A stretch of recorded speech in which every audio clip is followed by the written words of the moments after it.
Welcome to Clad Prep. I am Sandeep here with a new topic COP27. आप लोगों को पता होगा हाल ही में COP COP27 की मीटिंग शर्म ए शेख इजिप्ट में हुई है। बेसिकली हम जान लेते हैं COP होता क्या है। अगर मैं बात करूं एनवायरनमेंट की तो सबसे पहले एनवायरनमेंट की मीटिंग 1972 स्टॉकहोम कन्वेंशन में हुई थी और स्टॉकहोम में होने के कारण और वो डेट थी 5th ऑफ द जून। तो 5th ऑफ द जून को हम हर साल एनवायरनमेंट डे सेलिब्रेट करते हैं। नाउ नेक्स्ट एनवायरनमेंट की मीटिंग 1987 मॉन्ट्रियल में हुई थी, तो हम इसे मॉन्ट्रियल प्रोटोकॉल के नाम से जानते हैं। उसमें बेसिकली ओजोन को फोकस किया गया था, तो O3 को फोकस करने के कारण इसमें सबसे पहले CFC को बैन किया गया था। नाउ नेक्स्ट एनवायरनमेंट की मीटिंग 1992 जो कि रियो डी जेनेरो में हुई थी। अब इसे हम लोग अर्थ समिट के नाम से भी जानते हैं। अब सबने सोच लिया था कि हम हर साल इस मीटिंग को कंडक्ट करेंगे, जिसके लिए एक प्रोग्राम बनाया गया जिसे आज हम लोग UNFCCC कहते हैं, मतलब United nation framework convention for climate change. Now उसके बाद इसने हर साल अपनी मीटिंग को कंडक्ट करवाना स्टार्ट किया, जिसे हम लोग COP कहते हैं। COP की कुछ इंपॉर्टेंट मीटिंग की अगर मैं बात करूं तो फर्स्ट मीटिंग COP की फर्स्ट 1995 में बर्लिन में हुई थी। नाउ कुछ इंपॉर्टेंट मीटिंग में से एक 1997 थर्ड COP है, जिसे आज क्योटो प्रोटोकॉल कहते हैं, जिस पे ग्रीन हाउस गैसों पर फोकस किया गया था। नाउ इंडिया में भी इसकी एक मीटिंग हुई है जो कि 2002 में हुई थी, जो COP 8 थी। नाउ इसके बाद देखें तो COP की 2009 में जो मीटिंग हुई थी, उस मीटिंग में $100 बिलियन का जो फंडिंग थी रेज करनी थी, वो डेवलप नेशन करते हैं और डेवलपिंग नेशन को दिया जाता। इसके बाद जो वेरी इंपॉर्टेंट मीटिंग आती है COP 21 2015, जिसे हम लोग पेरिस क्लाइमेट एग्रीमेंट भी कहते हैं। इस पर बहुत सारी नई टर्मिनोलॉजी निकल के आई, जिन टर्मिनोलॉजी में से एक था 1.5 डिग्री।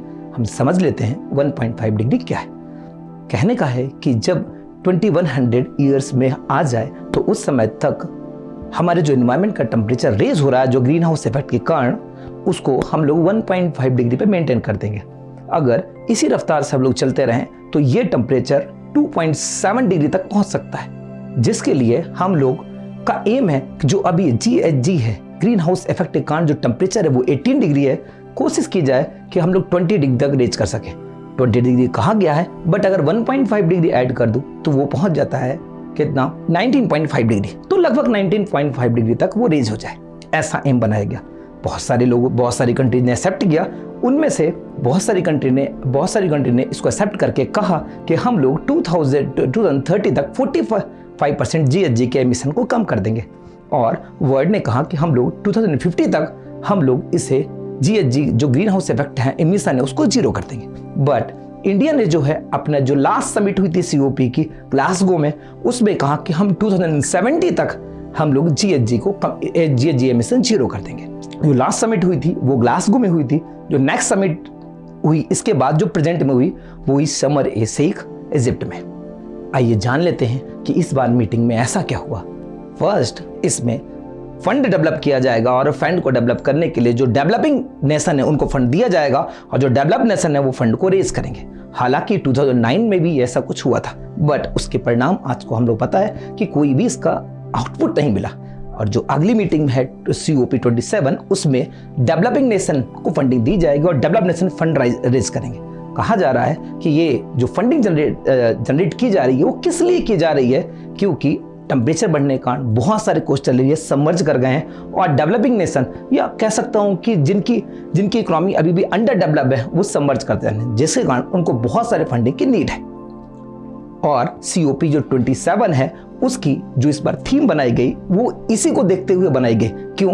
आज तक कभी भी जितने भी COP हुई उनके रिजल्ट नहीं मिले, तो कहा गया इस बार की जो थीम रखी गई थी वो रखा गया था इम्प्लीमेंटेशन ऑफ COP को इम्प्लीमेंट करना, इसकी थीम रखी गई थी।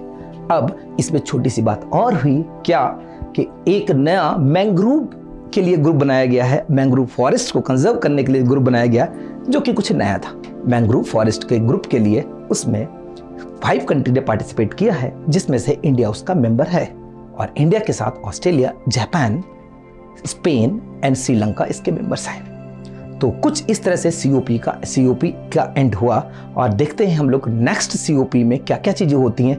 तो ऐसे इन्फॉर्मेटिव वीडियोस के लिए आप क्लैश पैक यूट्यूब चैनल को शेयर करें एंड सब्सक्राइब करें। Thank you.